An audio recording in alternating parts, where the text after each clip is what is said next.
A story that began with greed and betrayal has turned into one about forgiveness and determination. A Sugar Land father is fighting to save his son, who is set to be executed in just 3 days for plotting an attack to kill his family. Our Grace White is here with this father's plea. Grace?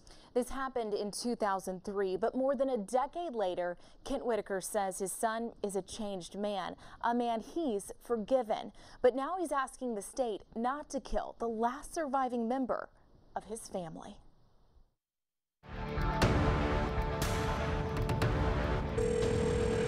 Sugar Land 911, station emergency. I've been shot. Who's been shot? It's my mom and my dad and my brother. An unthinkable tragedy. 23-year-old Bart Whitaker calling 911.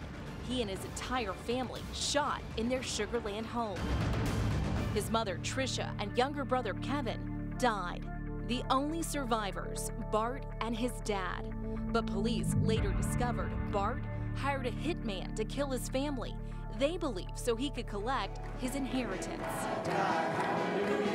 14 years later, Kent Whitaker still attends the same church, a church he says helped him heal. At the time of the shootings, they kind of surrounded me. And he says his faith led to forgiveness. How did you get to that point of forgiveness? How long did it take? That night, God met me in the hospital bed as I was wrestling with my faith, wondering why this had happened. He led me to a choice where I asked him to help me forgive the person, whoever it was. From the outside, the Whitakers seemed like the perfect family.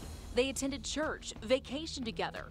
Bart went to Clements High School, but on the inside, he struggled. He hated himself to start with. There was a mental illness issue there that caused him to despise the mask that he was having to live behind, and thinking that nobody would care for the person that was behind the mask. On the night of the murders, the family went out to dinner to celebrate Bart's college graduation. But police later found out he wasn't graduating. It was all a setup before the attack. Over the years and your conversations with Bart, has he said, "Dad, I'm sorry"? Oh, so many times, yeah. In fact, that was the very first thing he told me when he was arrested and brought back from Mexico. Nearly 2 years after the murders, Bart was arrested 40 miles from the Texas border in Monterrey, Mexico. And in 2007, a Fort Bend County jury found him guilty. The sentence, death. But the man he hired to pull the trigger got life in prison.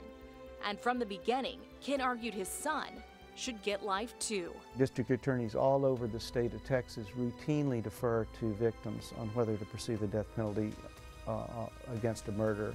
It wasn't just me in this case, it was everybody. It set this father on a quest to get his son off death row, filing a clemency petition, traveling to Austin to meet with the parole board, and visiting his son. He's very well read, and he doesn't forget things very often, and so we have a lively conversation about politics. He's much more liberal than I am. But now, with time running out, he's hoping the governor will intervene. If the execution goes through, is it something you will watch? Everybody has told me that I don't want to be there, and I don't want to be there. I don't know what I'm going to do. I know that I don't want him to be looking through that glass and not seeing anybody that cares for him.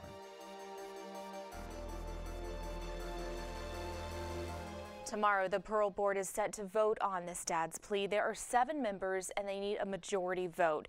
If they turn it down, the governor could still grant a 30-day reprieve. Right now, this execution is set for 6 p.m. Thursday. Mia and Lynn. Grace, if tomorrow doesn't go well, does this father have any other options? The Supreme Court is set to take up this case Friday, but that's the day after the execution. So no doubt attorneys right now trying to speed up that process. To get it before then, and hopefully maybe he can get a stay from the Supreme Court. That would be the last challenge he could make. Right, just trying to get this family some answers. Wow, an incredible story, and 15 years later that we're looking at this. His father, amazing. Yeah. Very powerful. Standing by his son. Grace White, thanks so much.